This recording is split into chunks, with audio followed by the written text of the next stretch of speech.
Freelance with Sonny, ladies and gentlemen. Thank you very much. Here I go. This is Sonny Dean hour. Reyes.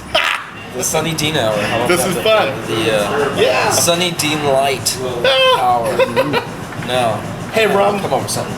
How old were you when you got into music? Well, I mean, when I got into music, I mean, gosh, I started listening to music, of course, when you're young, 10, 11, 12 years old. Okay. But I think I picked up my first instrument probably, actually, I probably picked up a guitar, just to pick it up and go, wow, what's this? Probably when I was about 12, 13 years old. I'd never really learned how to play it, but just something that it was around, and I had friends that played. And then when I went into high school, like a lot of my friends were musicians, so there was high school bands, and in those bands I did different things. I played a little bass and sang and some drums and stuff like that. So that would be maybe 15, 16 type thing in high school. And then the whole punk rock thing happened, and then just basically anything that you put in front of me, I wanted to pick up and play. Never got really terribly great at any one thing, but I love to just like sing, play drums, play bass, play guitar, do this and that, just make noise. Hey, do you have any siblings? Yeah. I got a brother. He's one brother. He's about 10 years older than me. Yeah. The reason why I asked is I come from a family. I got two brothers. Now, when I was a musician in high school, all that. When I left home from PEI to Toronto, my brothers picked up instruments. And then when I went to visit at Christmas time, we were swapping. Somebody would be playing drums for a while, someone on guitar or bass. Yeah, there was nothing like that in my family. My brother is 10 years older than me, and he was on the. Yeah, I really grew up as an only child, so there wasn't music in my family. My mom has a wonderful voice, and she used to dance, so she's definitely got a bit of a showman chip in her. But yeah, no, nothing like that. My kids now, I mean, we got guitars all over the place. My kids are picking up instruments like crazy. I mean, you just put something down and they're playing. And like one of my boys plays banjo and mandolin and harp and drums, and they play guitar and bass and sing. And so that's really cool. We got instruments all over the house to encourage. Yeah, absolutely. Yeah. Now, I had to ask that because everyone's rock star. Nobody gets interviewed unless you're a rock star. Now that we have that established, First rule broken. Okay. There's no rock stars here tonight. All equals. I know. I'm having fun. This is all tongue in cheek. Now, all right, yeah. I'd love to ask some personal stuff, like how old were you, what got the ball rolling? Sure. Because we all know of your legacy. Whether you like it or not, you're my friend. I like that. Yeah. Hey, Ron, good to see you. And I really met you at your 50th birthday. Yeah. I have no idea who is this guy. Yeah. I'm gonna find an original singer, Black Flag. Not the original. Second. Right. Second. Keith Morris. All right. Keith Morris was the original. Yeah. Then me, and then Des, and then Henry. Okay. So there was four of us. And here's a little bit of trivia for people in Vancouver. But Grant from Zulu actually sang for Black Flag once. Wow. Yeah, you'd have to ask him about that. But he's actually on a recording. He's on a Black Flag record. Grant from Zulu. Ask him about that. Yeah. They wait with the costs with him and his kids on Is that right? Yeah. Here's what blew my mind. You're my friend, right? I'm reading Slash's book, and you go, okay, in the early days we had Ron Reyes. I phoned him right away. Oh my God. Yeah, there was a time, I guess in the mid '80s and stuff, maybe early to mid '80s, where I was living in Los Angeles, and Duff was down there, and Duff and I were playing in a band together. At the same time, he was putting together Guns N' Roses with the other guys, and so a lot of us used to hang out together, and we shared a rehearsal places and stuff like that. We would bump into each other at rehearsal places and stuff, and just hang out at Duff's house and different people's houses and stuff like that. So we kind of like just shared a time and space together. And yeah, you know what? I don't exactly remember it like Slash has articulated it, but we definitely shared time and space together, and I think we've jammed together at some times. There was the one thing I remember is at one of their rehearsals, I remember them coming out being very frustrated with Axl. And so they might have said something like, you know, Ron, you should join the band or something like that. But you know, that would have never worked. And you know, and love him or hate him, Axl is pretty awesome. So you know what he does. So yeah. Is that about the same time as Crash Bang Crunch Pop? Yeah, that was the precursor to Crash Bang Crunch Pop. Me and Steve from Brain Eater from Vancouver, Steven from the Brain Eaters, me and Steve played together in the Brain Eaters, and then we split that, did some Kill City, did some other things, and then eventually went down to LA and started a band called the Funhouse. And that's where Duff comes into that story. And we played for a while. I think we did 1 or 2 gigs in Hollywood. But then obviously Guns N' Roses started to take off, right?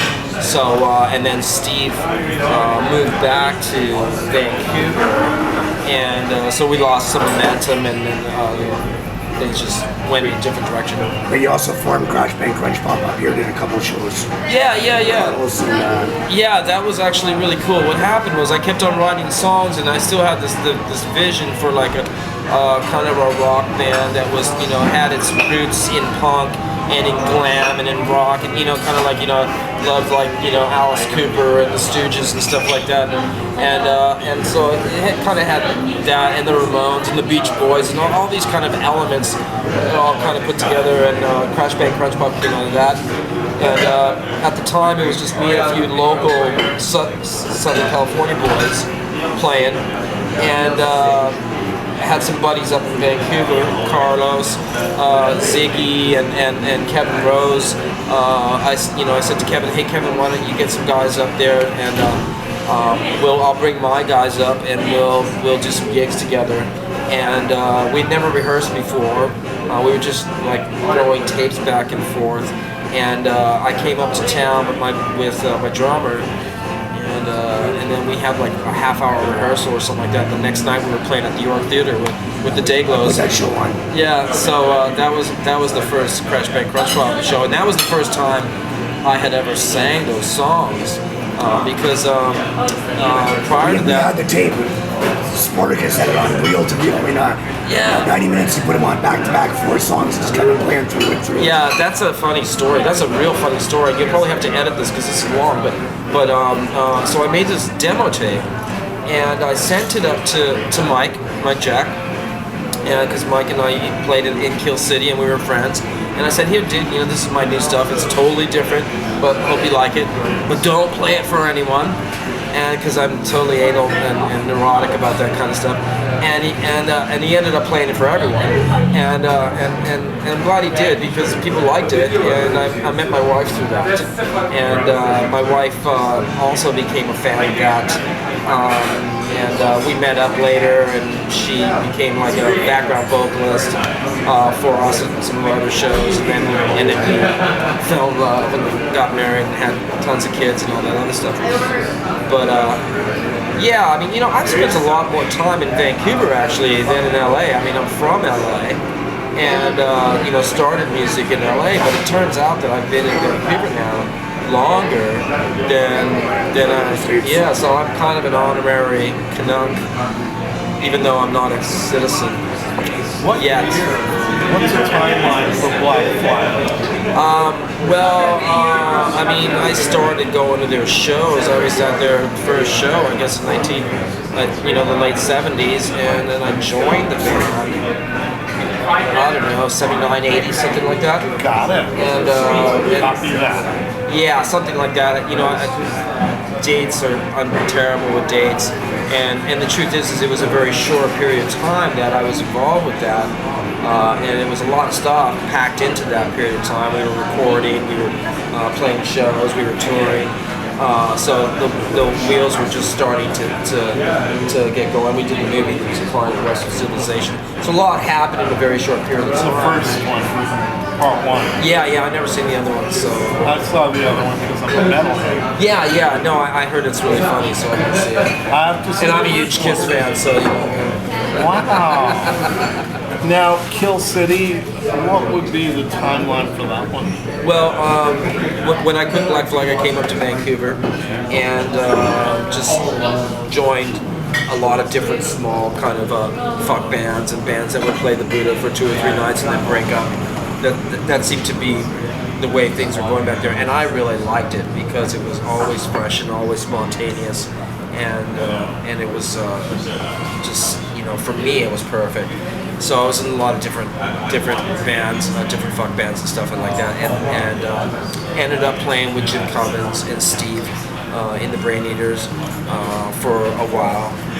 Recorded one of the Schoolgirl Hyde Park record with those guys, and that was a lot of fun. But Jim's crazy, and love him to death, but he's crazy, and we were crazy too, but just in different directions. We would just bug the hell out of Jim with like playing like Van Halen and Alice Cooper and all these like kind of metal bands and rock bands, and he'd be like, he'd be wanting to just play like David Bowie all day long, you know. And I love David Bowie, but you know, just like we had a bit of an edge to our music taste, and used to drive Jim crazy. So eventually, we just came to an understanding that me and Steve wanted to do something a little bit different. So we got Benny Doro.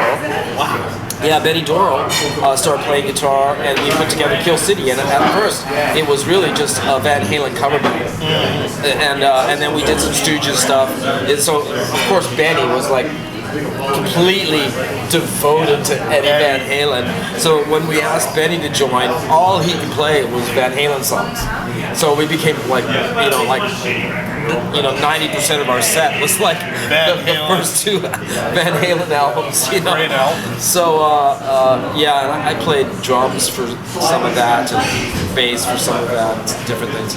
And then Kill City actually eventually kind of morphed into a real band that was kind of like on the metal side, and that's when Mike and Carlos joined and Kevin joined, and it was kind of more I guess we would be, maybe it would have been more like Accept than Van Halen, you know, or Is that about the time of City Space? or bands like that.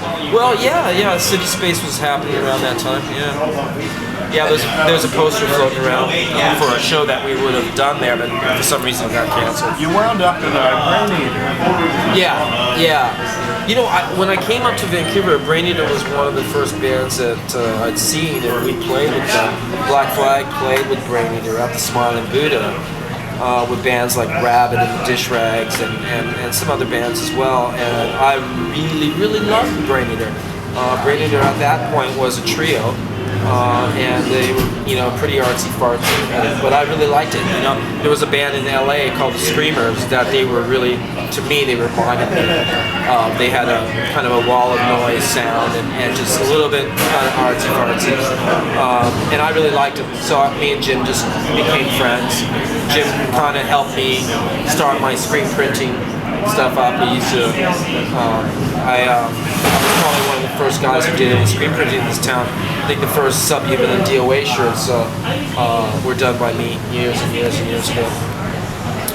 Right in Dave Gregg's living room on Gore Street. So, we were all just friends, and Jim just lived right across the street, around the corner on Gore, and what was it? Gore and, what is it?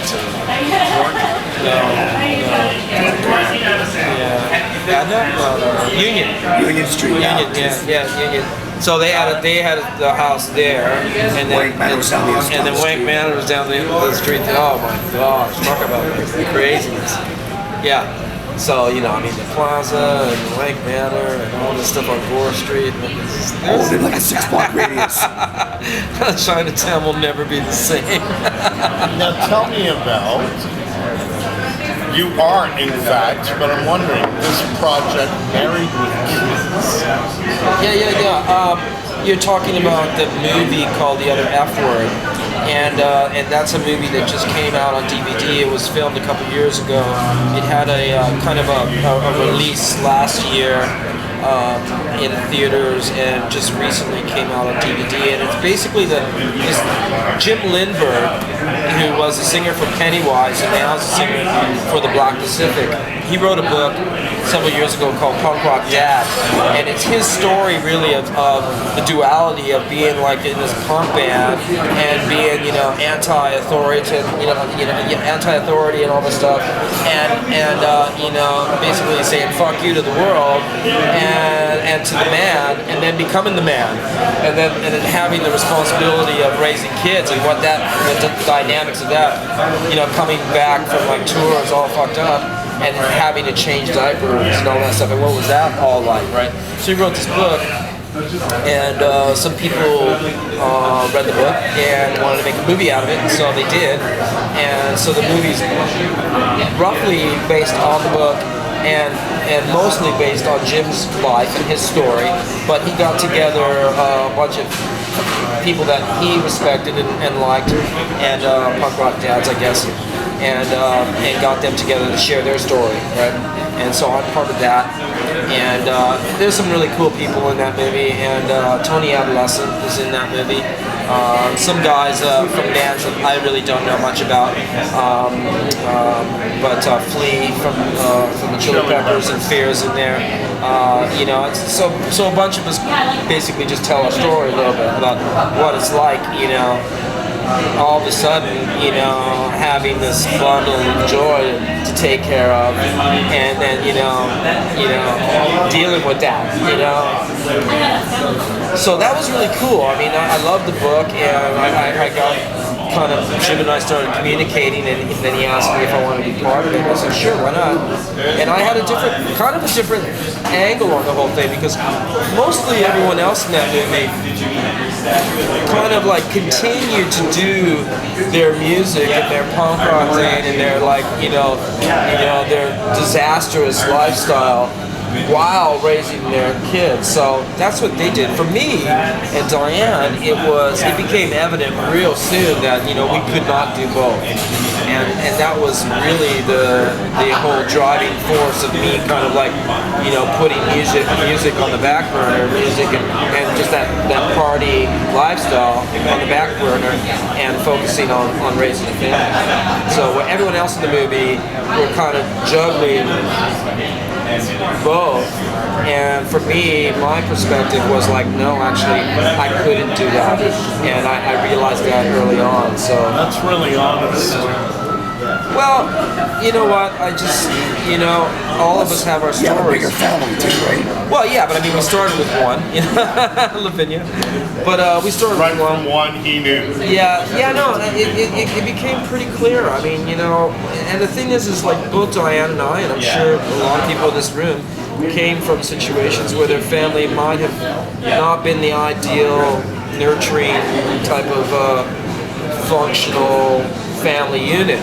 You know, and I think we wanted to do better, you know, and it's just weird, man. You know, I mean, you know, when you hold a child in your hand, it's either gonna impact you in a way or it's not. But you know, I mean, for us, it really did. So we just, you know, we were, you know. Both Diane and I weren't as crazy as some of our other friends anyway, but you know, that was really the deciding factor to just kind of like start focusing on family. You're still a family man. Absolutely, yeah. I mean, my kids are. You and Diane are still together? 25 years, yeah. 25 years, That's 4 kids. That's an achievement. Yeah, we got married in Vancouver. We met. I mean, we were acquaintances for years. You know, friends of friends would meet each other at parties and stuff like that. But then we really met around the Crash Bang Crunch Pop time. We had a really very short kind of courting engagement period, or whatever you want to call it.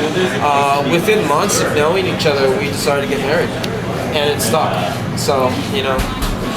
Ladies and gentlemen, role model, gentleman in scholar, my friend Ron Reyes. Scholar, no. Now, what are your aspirations for your new Piggy? Yeah, Piggy's great. I'm having a lot of fun with that. You started talking about my 50th birthday show, and that was like the first time I did any kind of that kind of music in a very, very long time, and I got to play with some people who I really respected. I mean, John Doe from Rabbit and stuff like that. Tony Baloney, my goodness, playing with those guys, playing with my old buddy Kevin Rose was amazing. Playing with Scott Beadle, I've got to tell you, Scott Beadle was a real surprise because I wanted, first of all, I wanted people that were friends or people I knew I could get along with. I didn't want no rock star ego shit, And, I started talking to Scott about it, and he said, oh, I play drums. And I go, great, man, come on down.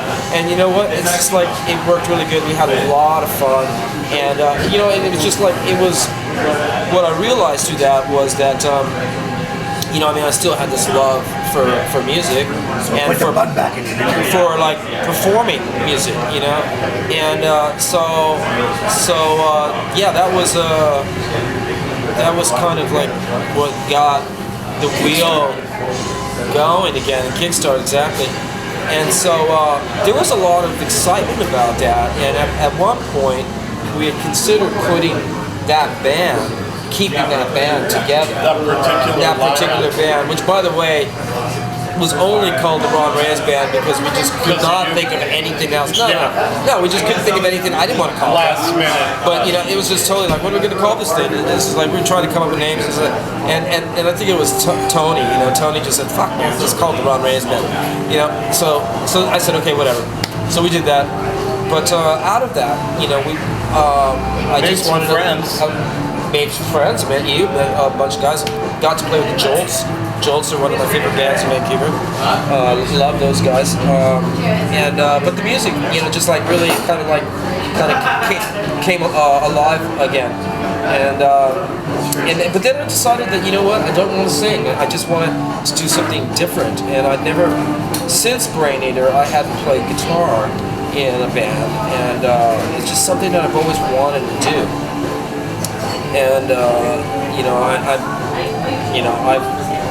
I've played guitar more in this year than I have in the 49 years that preceded that. It's been a lot of fun, and I just wanted to do something different, so that's why I decided to play guitar.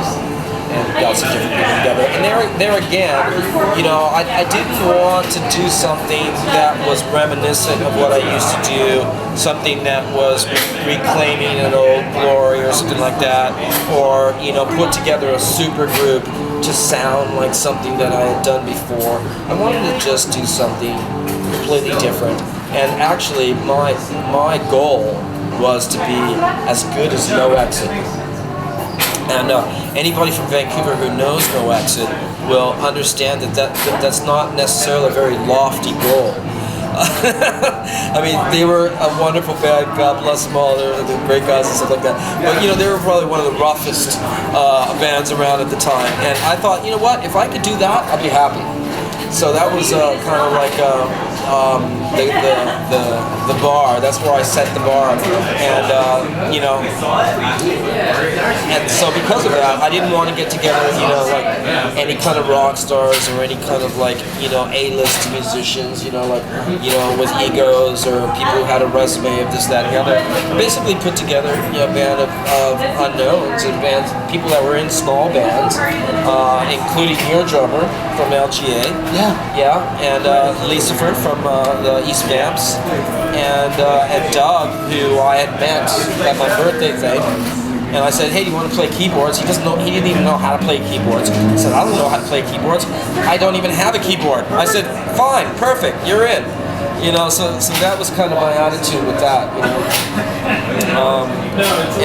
And then we looked for a singer. At first, I really just wanted to get somebody like Al Jameson.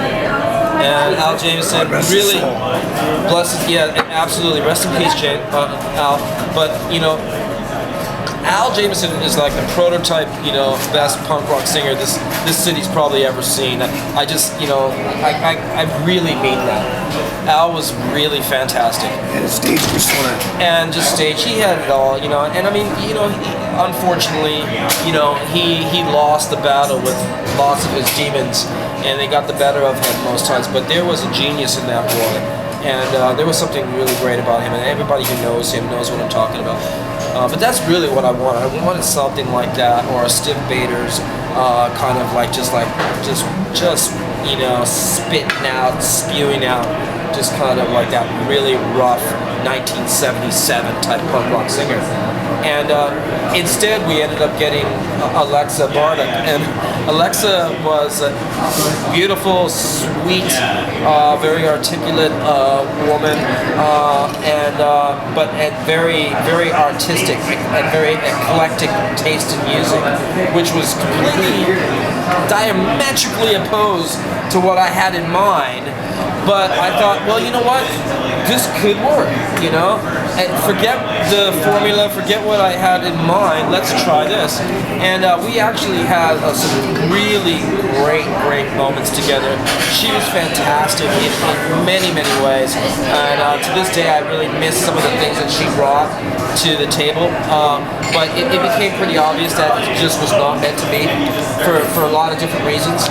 But I think she was fantastic, and so when we parted ways, I said, well, we got to try to find someone else like Alexa, because I got spoilt by this kind of just mysterious entity that that really was kind of like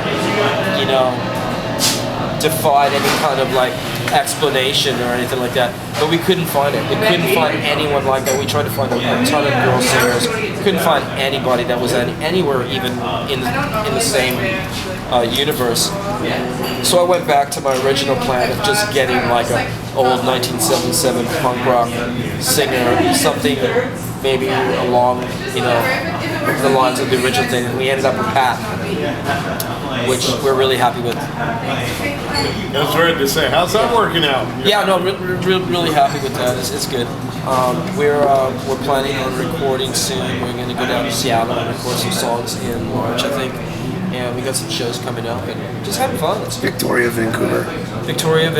Wow. A couple things in Vancouver coming up. Show with you guys. Yes. At the 24th. At the Rickshaw. February 24th, be at the Rickshaw. Yeah. Otherwise, February 18th in Victoria, I'll be over there for that. Yeah. Victoria's just around the corner.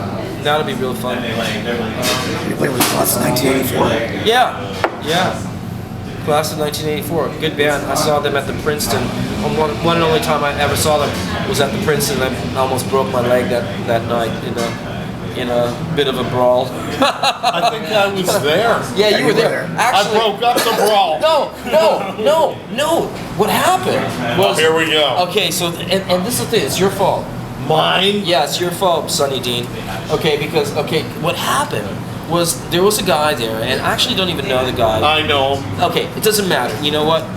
We've all been that guy at a show where we've had too many and we start doing stupid things. We've all been that guy. So that evening there was a guy like that, and he was just picking on people. And one of the guys he was picking on was you.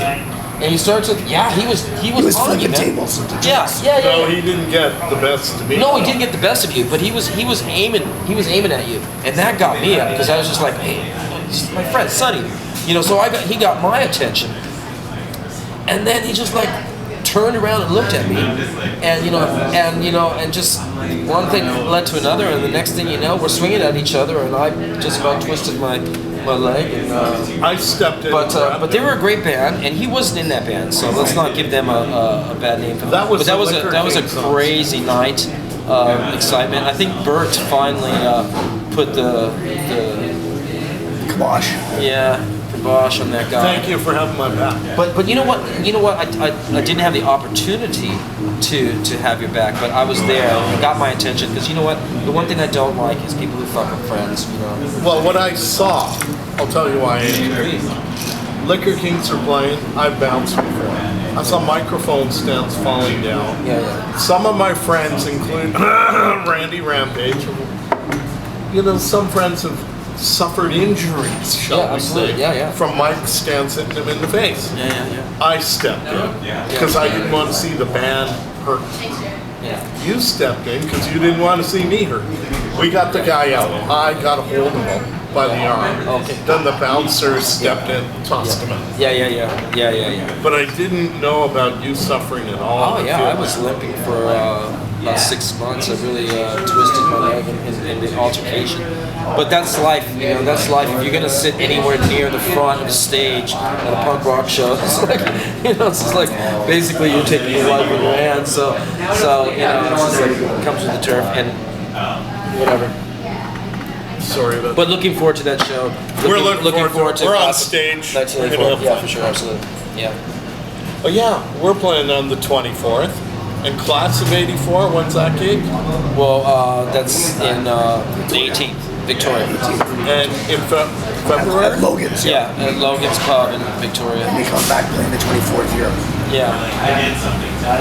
So This interview was a joy. still don't know how we're getting there, but I'll figure that out. Someone's trying to call me. It's probably my wife.